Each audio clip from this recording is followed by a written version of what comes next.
কয়েকদিন আগে রাস্তার পাশে বাইকটা দাঁড় করে রেখেছিলাম, হঠাৎ কিভাবে যেন পড়ে গেল। আর পড়ে গিয়েই টাঙ্কির এই অবস্থা। পড়ে গেলাম মহা দুশ্চিন্তায়, কিভাবে ঠিক করব। তখন খোঁজ নিয়ে জানতে পারলাম যে নাটোরের লালপুর থানায় একটা জায়গা আছে, সেই জায়গাতে টাঙ্কির এই টোপ তোলা হয়।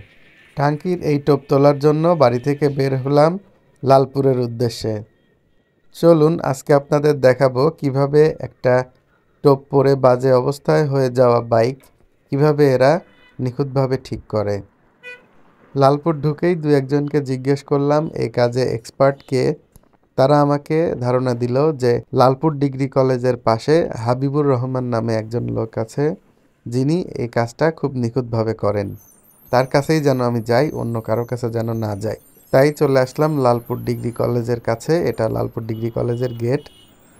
ঠিক লালপুর ডিগ্রি কলেজ থেকে ঢুকেই, এই গেট দিয়ে ঢুকেই অল্প একটু গিয়ে হাতের বাম পাশেই হাবিবুর রহমানের দোকান। তার সাথে গিয়ে দেখা করলাম। এই যে তিনি বসে আছেন। তাকে গিয়ে আমার সমস্যা দেখাতেই তিনি আমাকে তার বাসায় নিয়ে গেলেন। এটি হচ্ছে তার বাসা। আর এই যে আমার বাইক, তাকে বাইকের সমস্যাটা দেখালাম। বাইকটা হাত থেকে পড়ে গিয়ে ইটের উপর লাগে, তারপর এভাবে টাঙ্কিটা ক্ষতিগ্রস্ত হয়। যেখানে বেশ বড় একটা জায়গা একদম ডিপ হয়ে দেবে যায়। সে বাইকের এই অবস্থা দেখে বলল 700 টাকা লাগবে ঠিক করতে। এই হচ্ছে তার সাইনবোর্ড। এখানে তার ঠিকানা এবং মোবাইল নাম্বার দেওয়া আছে। আমার এই ভিডিওটা দেখার পর যদি কারো এই সমস্যা সমাধান করার প্রয়োজন হয়, তাহলে আপনারা ওনার সাথে যোগাযোগ করতে পারেন।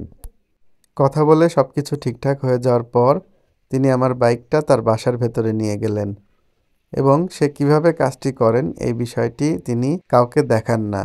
তিনি অনেক গোপনীয়তা রক্ষা করে কাজটি তার বাসায় করেন। এ কাজের কারণ জিজ্ঞেস করা হয়, তিনি বললেন তার সাথে কাজ করত এমন অনেক হেল্পার এখন পাশে বাজারে দোকান দিয়েছে, সেজন্য তিনি বিষয়টা গোপন রাখতে চান। তারপরে তিনি আমার বাইকটা তার বাসার ভেতরে নিয়ে গেলেন এবং আমাকে বললেন মোটামুটি 1 ঘন্টা সময় লাগবে ঠিক করতে। তার কাছে বাইক বুঝিয়ে দিয়ে আমি অপেক্ষা করতে থাকলাম আর মনে মনে দোয়া করলাম, আল্লাহ বাইকটা যেন আগের মতো ঠিক হয়ে যায়। এখন যেটি দেখছেন এটি কাজ শেষ হওয়ার পরের অবস্থা।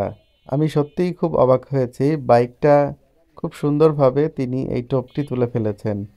বাইকটা দেখে মনে হচ্ছে যে এখানে কোনো টোপ ছিল কিনা ঠিক বুঝতে পারছি না। সত্যি অসাধারণ কাজ করেছেন তিনি।